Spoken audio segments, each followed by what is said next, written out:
Jawaban soal lomba WBS Papi, file soal dapat di-download pada video sebelumnya, dan file jawaban bisa di-download pada description video ini. Teman-teman pasti tahu bahwasanya Papi mengadakan lomba WBS untuk tahun 2022. Bagaimana menyusun WBS di suatu schedule. Lomba ini gratis, tidak ada biaya, tapi juga ada hadiahnya. Halo, saya Safriandi, saya pemilik akun Facebook bernama MS Project ala Safriandi. Di sana saya banyak membahas proyek dengan gaya Safriandi. Peringatan, semua materi yang saya bahas adalah ala Safriandi. Jika berbeda dengan yang orang lain ajarkan dan penonton menganggap ini tidak benar, silakan abaikan materi ini. Ayo, siapkan kopi terenakmu biar bisa dinikmati sampai habis saat nonton video ini. Yuk, kita mulai.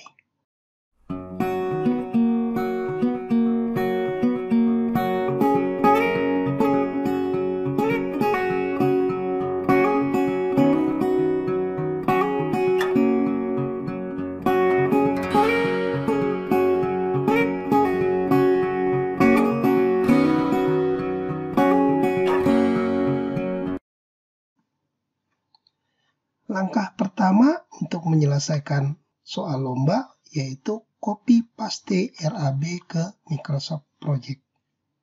Jadi ini adalah soal lombanya.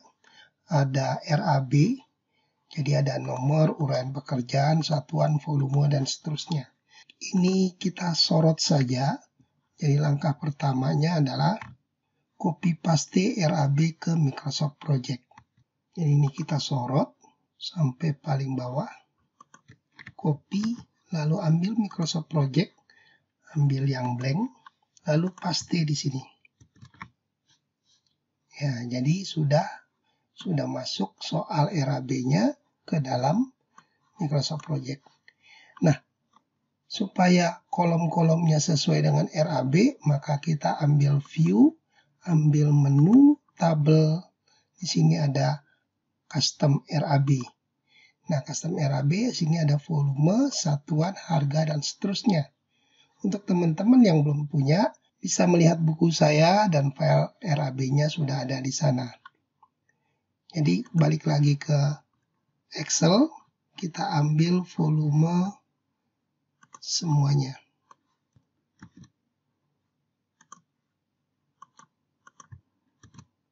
Kemudian satuannya. Dan yang terakhir adalah harga satuannya.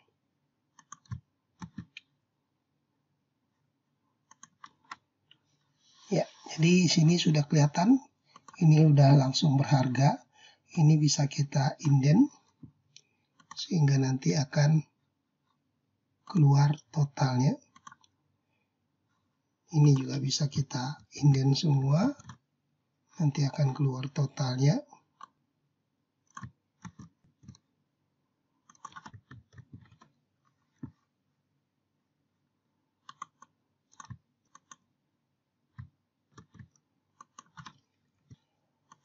Kalau kita lihat totalnya adalah sama dengan ada di Excel.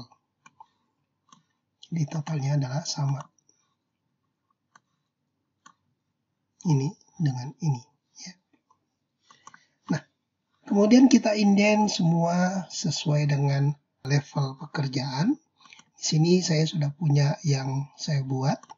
Jadi hasilnya teman-teman nanti bisa download. Hasilnya seperti ini. Kalau error, ambil calculate project saja, nih hasilnya. Ya, ini dia hasilnya. Teman-teman bisa ambil file ini.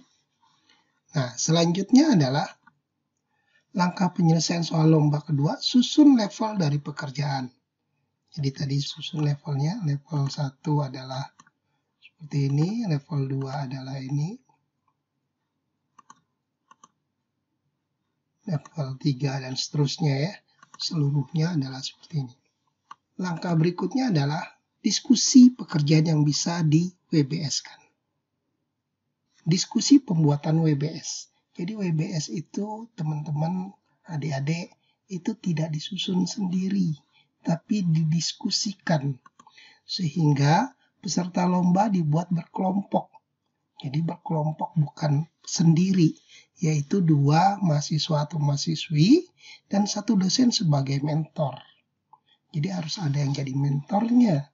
Karena seringkali teman-teman saya bilang, mana mungkin mahasiswa bisa membuat WBS. Untuk itu kita perlu dosen sebagai mentor agar mahasiswa itu mengerti bagaimana pembuatan WBS.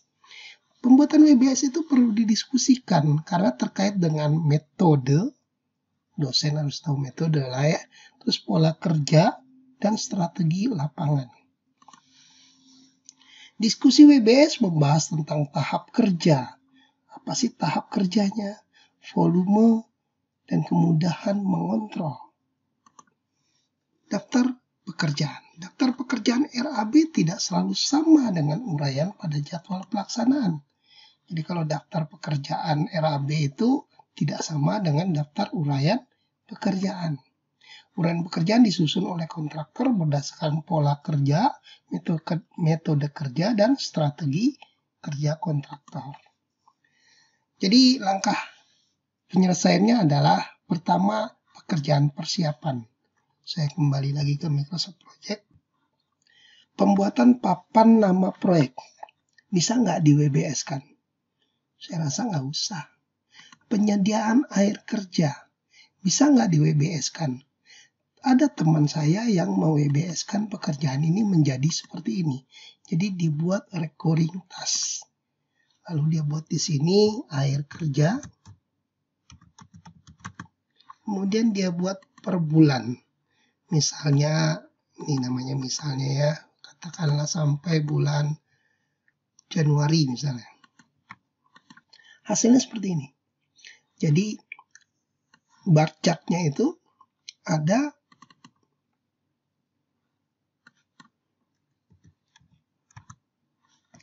di sini, dan seterusnya. Ya, jadi ada per bulan. Jadi di sini dibuat per bulan ini akhir bulan seperti itu. Tapi biasanya saya nggak melakukan itu. Saya tetap biarkan saja, misalnya kalau 180 hari, ya buat aja 180 hari, sehingga ini nantinya akan panjang.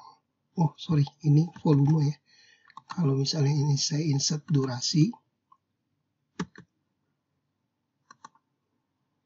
ya di sini 180 hari, ya 180 hari nanti panjang seperti ini. Hasilnya pun akan sama. Jadi kumulatif di sini akan sama nantinya. Kalau ini kan dibuat kumulatif, misalnya 10 juta, dia di sini buatnya 2 juta atau 1.500.000. Ini 10 juta ya.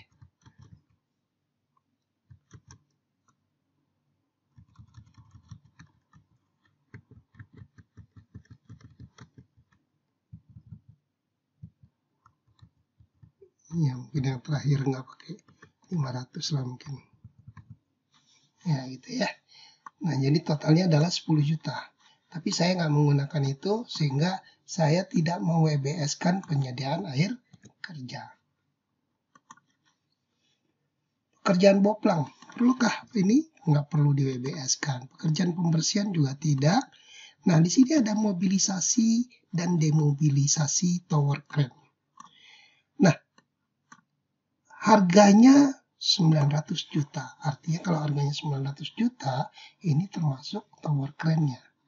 Lalu bagaimana mem-WBS-kannya atau mem-breakdown-nya? Pertama-tama saya insert dulu. Kemudian apa sih kebutuhan tower crane ini? Ya tentunya pondasi. Kemudian mobilisasi atau mendatangkan TC. Kemudian install. Ya tentu TC-nya harus diinstal di lapangan yang dikaitkan dengan pondasinya. Kemudian penggunaan TC untuk kerja lapangan. Dan terakhir setelah selesai digunakan, tentunya kita bongkar dan demobilisasi. Kalau misalnya seperti ini breakdown-nya, Begini breakdown-nya. Pelaksanaan mobilisasi dan demobilisasi tower crane dibebaskan menjadi pondasi. Pondasi misalnya 75 juta. Mobilisasi 25 juta. Install TC biasanya ini pakai mobil crane dan ini juga banyak memakan waktu lah ya. Bisa 25 juta. Kemudian operasional TC, nah ini selama penggunaan di lapangan. Jadi di sini termasuk operator, termasuk BBM-nya dan seterusnya, genset dan seterusnya ya. Kemudian yang terakhir bongkar dan demobilisasi. Jadi kalau ini dijumlahkan semua, totalnya adalah 900 juta. Jadi ini di breakdown tadi menjadi seperti ini. Ini dia ya. Jadi bisa kita buat di sini 75 juta. Kita buat aja di sini 1 unit. Di mana di situ besinya, bisa betonnya, nanti durasinya kita buat dalam hitungan 1 paket seminggu misalnya. Mobilisasi, install, kita buat lansam saja. Penggunaan ini ya kita bisa buat lansam saja, tapi durasinya nanti kita bisa buat misalnya 150 hari misalnya kan. Nah, saya tidak mengkaitkan dengan predesesor ya, karena ini statusnya adalah lomba WBS, jadi lebih cenderung bagaimana membreakdown-nya. Nah, masalah predesesornya atau itu nanti kita bahas pada lomba berikutnya. Jadi lomba yang pertama kita tidak terlalu menyibukkan mahasiswa dengan predesesor. Jadi bagaimana dia membreakdown-nya saja dahulu. Ya, kemudian di sini kita buat tadi 25.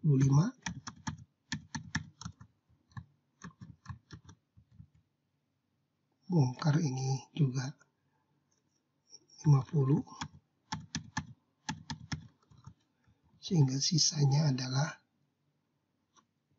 75.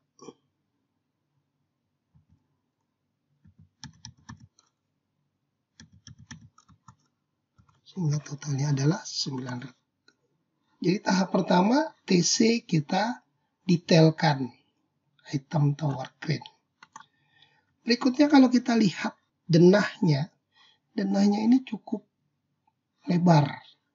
Sehingga saya menyarankan untuk dibagi 2. Kenapa dibagi 2?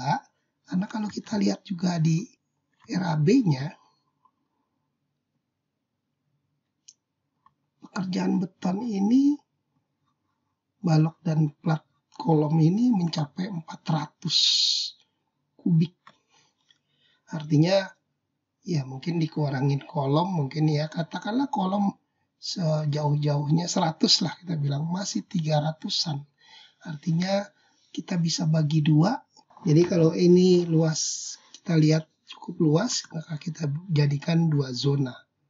Ada zona A dan zona B. Untuk itu kita lakukan di schedule kita.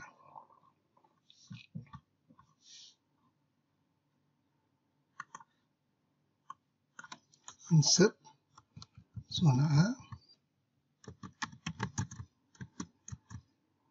lantai struktur dasar. Nah, di sini struktur dasar sebenarnya ada pekerjaan urukan dan galian tanah. Pekerjaan tanah dan urukan. Sebetulnya ini bagian dari pekerjaan pondasi dan footplate. Saya lebih cenderung memindahkan pekerjaan ini, galian tanah, ke dalam footplate ini. Jadi seperti ini. Kemudian ini lantai kerja, nggak perlu dibuat lagi ininya. Kita bisa masukin kemari. Kemudian beton juga ini bisa kita keluarkan. Nah, di sini ada beberapa tipe. Tapi karena saya membaginya menjadi 1 zona saja, maka saya tidak permasalahkan tipenya, tapi sekali. Nah, jadi ini bisa juga saya buang. Nah, seperti ini. Nah, karena ini zona, ya, maka saya pindah kemari. sorry, ini galiannya galian pondasi nih. Galian footplate-nya yang ini. Nah, ini ya. Ini galian footplate, kemudian ini, kemudian seperti ini. Terus perlu bongkar backcasting nggak? Nggak perlu, karena bisa segera ya. Bisa langsung atau besoknya. Jadi nggak terlalu jauh pembongkaran backcasting, jadi nggak perlu diuraikan. Nah, karena ini satu zona, nanti kita akan volumenya akan kita bagi dua. Kemudian pondasi. Pondasi ini berarti urukannya di sini. Pondasi batu kali ya. Galian tanah, kemudian urukan pasir di bawah pondasi. Kemudian pasangan batu belah, tampang atau batu kosong, kemudian pasangan pondasi atau batu kali. Jadi ini juga bisa saya pindahkan ke atas. Nah, kemudian habis footplate dilakukan adalah pedestal. Pedestal juga ada beberapa tipe ya, kalau kita lihat di gambarnya. Ini ada beberapa tipe. Tipe 1. Ini ada tipe 2 ya. Nah, karena kita membuatnya dalam bentuk zona, jadi nggak perlulah kita langsung rinci saja, kita buat ini menjadi satu zona saja, pedestal. Kemudian ini bisa kita tarik setelah footplate. Jadi ini setelah footplate. Kita lakukan pedestal. Setelah pedestal dilakukan urukan tanah bekas galian. Jadi kalau kita lihat gambarnya, jadi ini footplate-nya, kemudian ini, jadi ini footplate-nya, kemudian ini pedestalnya. Setelah kita ngecor pedestal, kita bisa timbun kembali.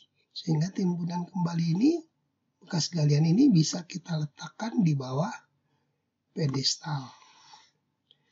Bongkar backcasting bagaimana Pak Andi? Itu karena dia kolom, pedestal itu kan sejenis kolom, itu bisa langsung dibongkar. Setelah itu pasang fondasi. Untuk urukan ini sementara saya pindahkan dulu ke nanti untuk pekerjaan lantai ini adanya ya. Jadi saya pindahkan saja dulu ini ke bawah. Nah, kalau misalnya ini sudah satu zona, maka volumenya kemudian kita perlu bagi dua. Jadi zona A, zona B ini kan identik ya, sama. Sehingga volumenya juga seragam atau sehingga volumenya juga sama. Saya sudah punya hasilnya yaitu ini. Jadi kalau teman lihat sini persiapan mobilisasinya, kemudian pekerjaan struktur bawah, sini ada zona, volumenya dicah ya, jadi volumenya disesuaikan, kemudian footplate, ya pengecoran footplate-nya seperti ini, kemudian pedestal, setelah pedestal kemudian baru fondasi batu kali. Jadi kalau yang samping di sini ini sebenarnya adalah fondasi batu kali. Yang ini sebenarnya adalah fondasi batu kali dan ini jenis-jenis fondasinya. File ini sudah ada di video sebelumnya ya, tentang penjelasan tentang lomba. Jadi teman-teman boleh mengambil di video sebelumnya. Oke, kita lanjut. Jadi struktur tadi kita bagi jadi dua zona, pekerjaan footplate, pekerjaan pasangan batu kali. Pekerjaan tanah dan urukan kita baur ke dalam footplate dan pasangan batu kali. Jadi pekerjaan urukan tanah bisa dihilangkan. Jadi summary pekerjaan tanah dan urukan bisa kita hilangkan. Pekerjaan struktur bagian tengah. Jadi ini adalah WBS ketiga. Nah, bagian ketiga ini kita menyesuaikan volume WBS sesuai dengan pembagian zona. Jadi kalau ada slope, zona A berapa, zona B berapa. Struktur bagian tengah pekerjaan beton bertulang lantai 1 pada RAB urian pekerjaannya adalah slope dan kolom. Seperti pada bagian bawah tadi, struktur tengah ini juga dibagi menjadi 2 zona. Volume pekerjaan di breakdown sesuai dengan apa yang akan diprogres. Jadi penjelasannya seperti ini. Nih, ini adalah lantai 1. Jadi ada slope. Kalau kita lihat soalnya.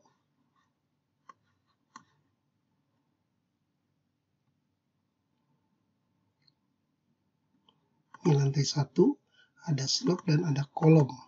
Nah, karena kita membaginya jadi zona A dan zona B, maka volumenya disesuaikan. Nah, kalau sebetulnya di sini juga saya ada memindahkan atau menyusun ulang sesuai dengan item pekerjaan di lapangan. Begesting dahulu, kemudian besi, kemudian beton. Sebetulnya predesesornya bisa dibalik-balik, tapi saya lebih cenderung lebih suka diurutkan. Kemudian setelah slope itu kita urut kembali, jadi perbagian-bagian kita lakukan. Kemudian ada kolom. Kolom ini juga ada K1 dan seterusnya. Perlukah di breakdown? Tidak perlu. K1, pembesi, begesting, beton. K2 nggak perlu. Karena kita sudah membuatnya dalam bentuk zona. Jadi tidak seluruhnya WBS itu membreakdown secara rinci. Tujuannya adalah bagaimana bisa dibaca oleh pelaksana gitu aja. Malah di breakdown ini malah nanti terlalu banyak uraian pekerjaan kita ya. Jadi di sini ada slope, kolom. Nah, kemudian ini juga slope dan kolom. Berikutnya struktur bagian tengah. Jadi ini bagian 3 dari WBS. Kita sesuaikan volume WBS sesuai dengan pembagian zona, slope, dan kolom. Berikutnya, nah kalau teman-teman perhatikan di sini, tahapan kita adalah kolom dahulu, kemudian balok dan plat. Kolom dahulu, kemudian balok dan plat. Jadi penamaan struktur kita itu meja terbalik. Jadi penamaan struktur menggunakan metode meja terbalik. Balok dan plat lantai di elevasi 4.3. Ya, jadi kalau ini 4.3, nah ini disebut balok lantai 2. Jadi kalau teman-teman perhatikan di sini, ya ini 4.3, berarti di sini ini dibaca menjadi lantai 2. Kolom yang di atas 4.3 mencapai 8 disebut kolom lantai 2. Jadi meja terbalik itu seperti ini. Ini balok dan plat lantai 2, di atasnya adalah kolom lantai 2. Jadi mejanya dibalik. Tahap pekerjaan tentunya kolom dulu. Ya, jadi tahap pekerjaan kolom dulu, ini pekerjaannya. Setelah itu balok dan plat lantai. Kenapa Pak Andi balok dan plat lantai disatukan? Ya, karena ini sekali ngecor. Jadi kita satukan. Ya, kita satukan. Jadi RAB-nya gimana?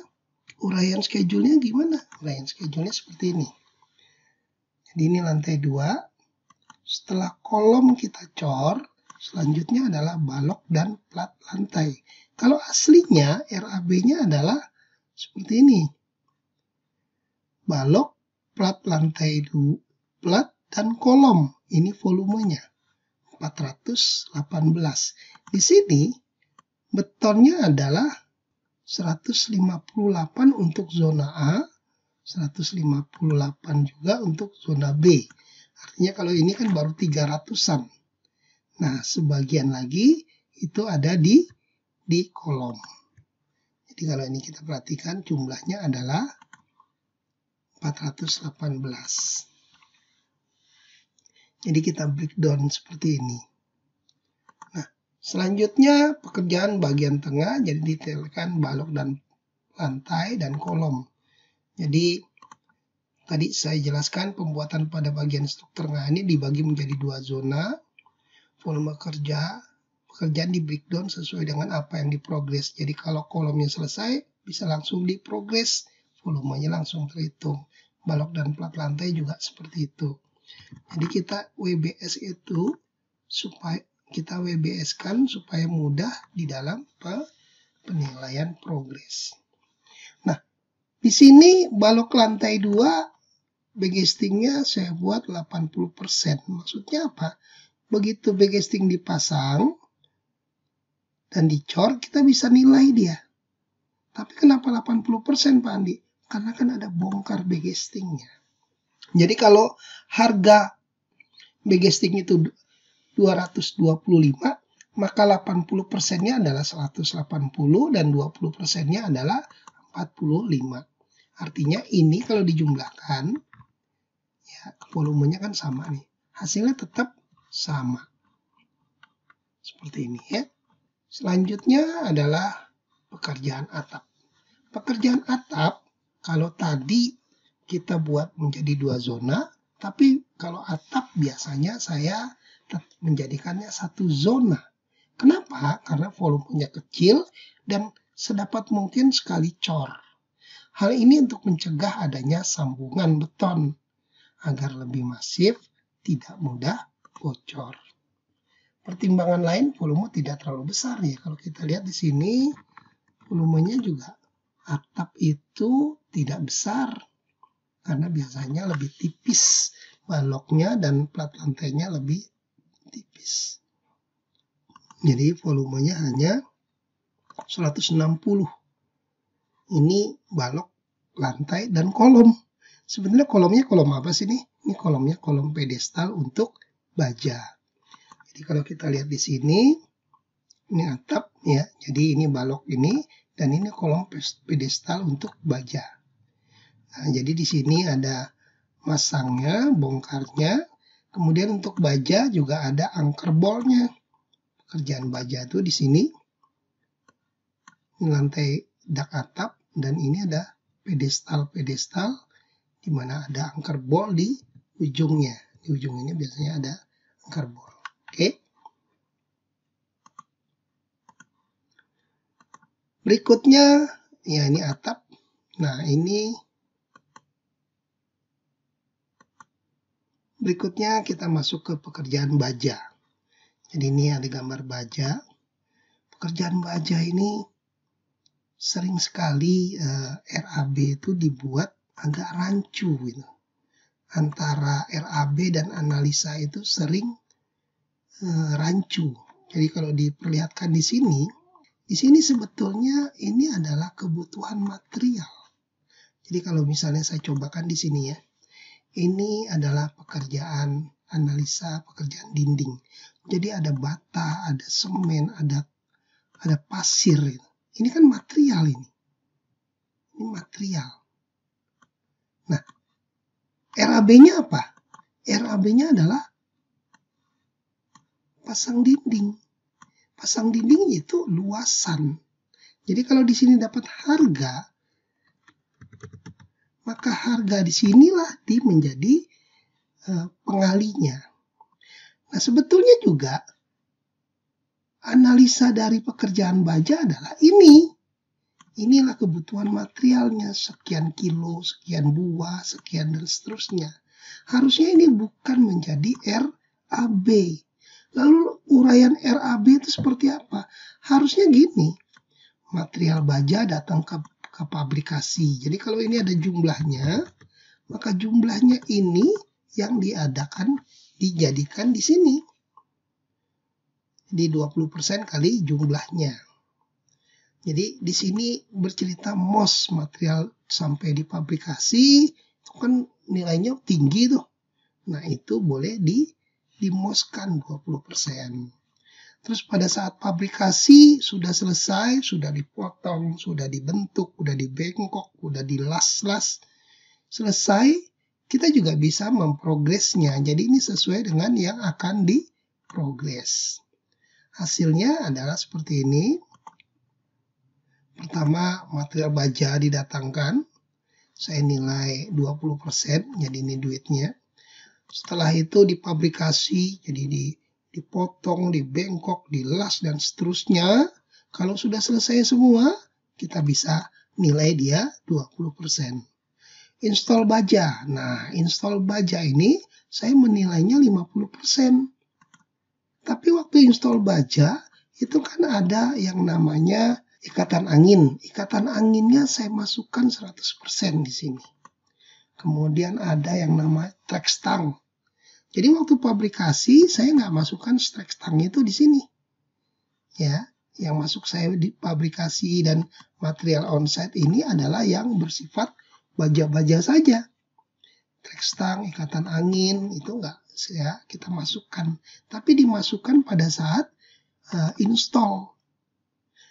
Berikutnya adalah pasang atap. Nah, pasang atap kalau selesai ya kita buat 100%. Dan terakhir finishing. Tadi kenapa finishing cat itu di akhir? Sebetulnya kan pada saat pabrikasi atau install juga sudah sebagian dicat.